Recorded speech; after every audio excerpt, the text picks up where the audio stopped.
Then I stitched, this is a gift for a friend, I'm not saying who. I stitched the little girl and the sled dog. Look at how cute that is. And then a gift for another friend, also not saying who, a little snow angel. Look at how sweet that snow angel. The same with these, I'm just using floss that I had in my stash, not exactly what it called for.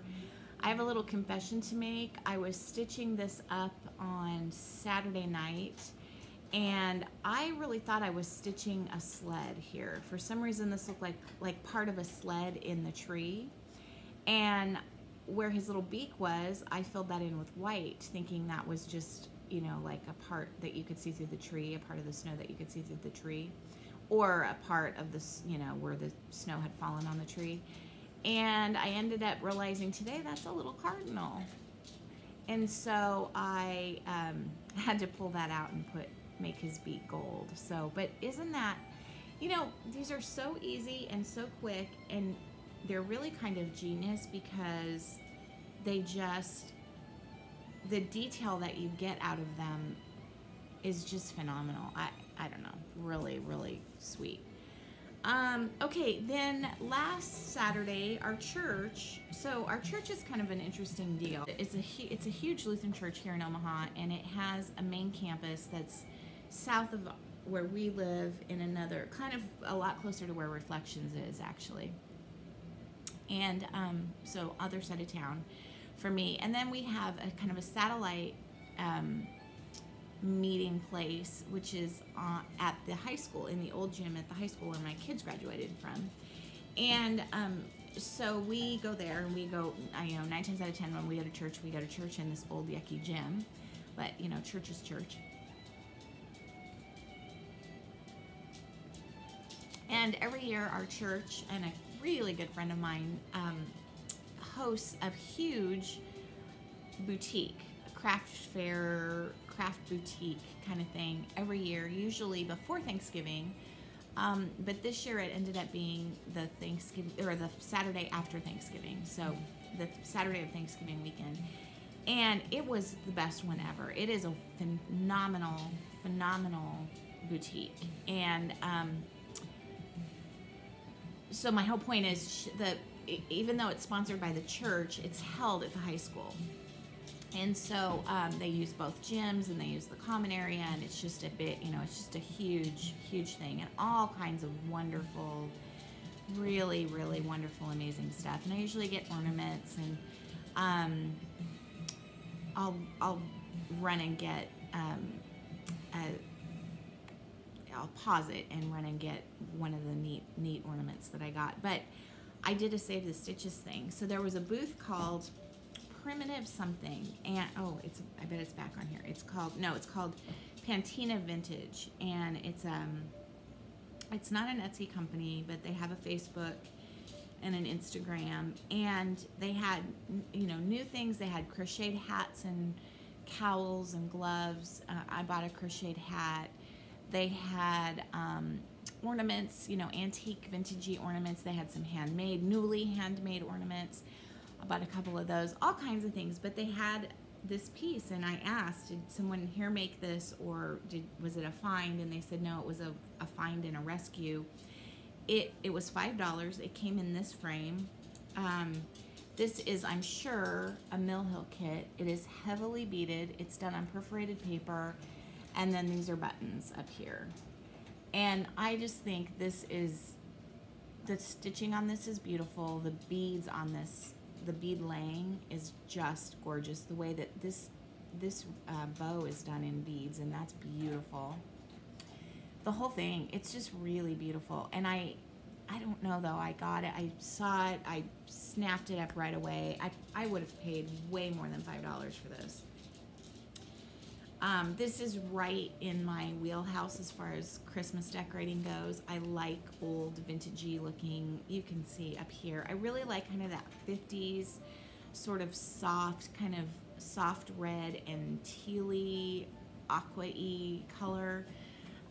The trucks, you know, that are right out of the 1950s. I really love that look, but I love things going back to whenever. But But I snapped it up, and we had bought, I had both girls with me, and we had purchased a lot of things. This was a really phenomenal craft fair. And got it home and, you know, hung it almost immediately. I knew exactly where I was going to hang it. And every time I look at it, though, it makes me a little sad. And I was talking to Colleen last night, and I said, you know, I feel like that's where all of my stuff is going to end up someday. Like someday all of my hand-stitched, wrought over, you know, blood, sweat, and tears is going to end up in some craft boutique for $5. Like, kind of made me, I don't know, made me a little bit sad. Okay, so the night before the craft fair, they had put on Facebook, they had put some pictures as the vendors were setting up.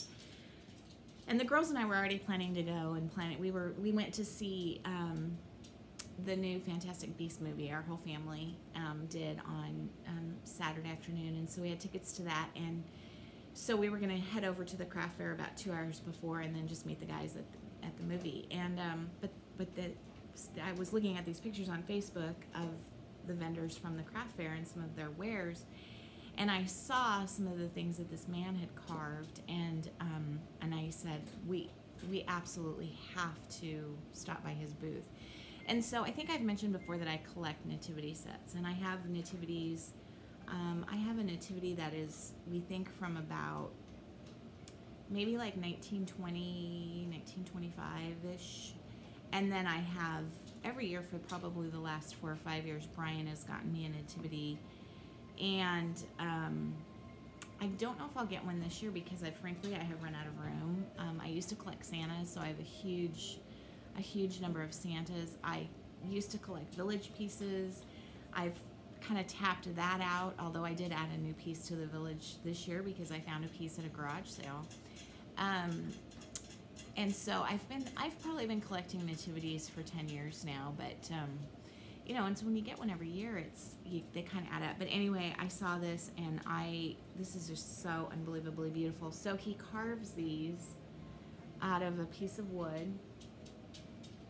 Is that not the prettiest thing you have ever seen? I mean, oh my word, I absolutely love that. Along with that, I also got one of his ornaments.